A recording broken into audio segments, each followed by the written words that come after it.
उपवासाचा घडा. उपवासाचा घडा. बघूया साहित्य काय. उकडलेला बटाटा, हा उकडलेलं रताळ, उकडलेलं केळ, हा सुरण उकडलेलं, शेंगदाणे उकडलेले, तूप, खोबरं, शेंगदाण्याचं कूट, मिरची, जिरे, मीठ. बर, तुला आता वारी करून काही वर्ष झालेली आहेत. हो. एखादा अनुभव वारीतला आम्हाला सांग ना. तसा एक अनुभव म्हणजे लोक जी वारीला येणार आहेत ती म्हणजे एकदम म्हणजे अशी तल्लीन असतात त्यात. आम्ही चालताना एक आजी चुकलेली आणि एवढ्या गर्दीत म्हणजे ओळखणं म्हणजे एवढं सोपं नाही. मग आजीला आम्ही जिथं राहतोय तिथंपर्यंत नेलं आजीला.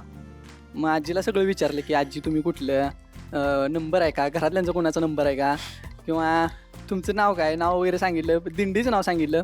दिंड्या पण कशी ओळखणं म्हणजे एवढं सोपं नाही, कारण एवढ्या भरपूर दिंड्या असतात. महाराष्ट्रातनं कर्नाटकातनं लोक येतात आणि प्रत्येक गावची एक दिंडी. मग 2 दिवस आजी आमच्यापर्यंत होत्या. तुमच्याच दिंडीत चालत होय, होत्या? आमच्यासोबत चालायच्या. त्या घाबरल्या होत्या की नाही? आजी एकदम रिलॅक्स. आम्ही घाबरलोय, आजीला हुडकून द्यायला पाहिजे, आजीला तिच्या माणसांपर्यंत पोचवायला पाहिजे, ती काळजी करत असतील. आजीला कसली काळजीच नाही, म्हणजे आजी वारीच करते आजी. तल्लीन आहेत त्या.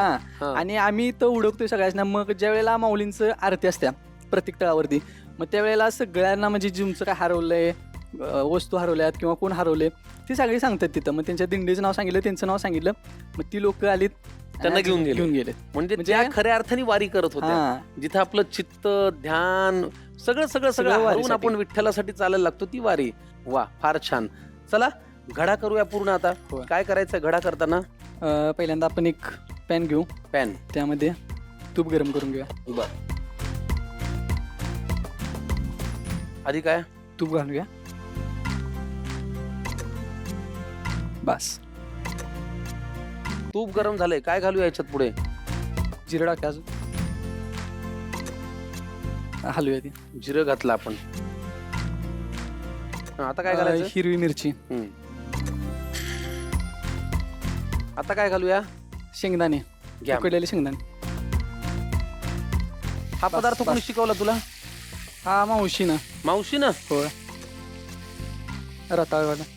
बर, उकडून कापलेलं रताळ. छान छान छान. आता मला वाटतं एक ऍड करायचं ना. उकडलेला बटाटा, उकडलेलं सुरण, उकडलून कापलेली केळी, कूट टाक्या, दाण्याचं कूट.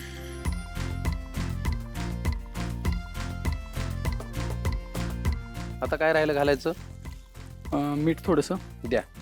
सोमराज, पदार्थ एक नंबर आहे बघ.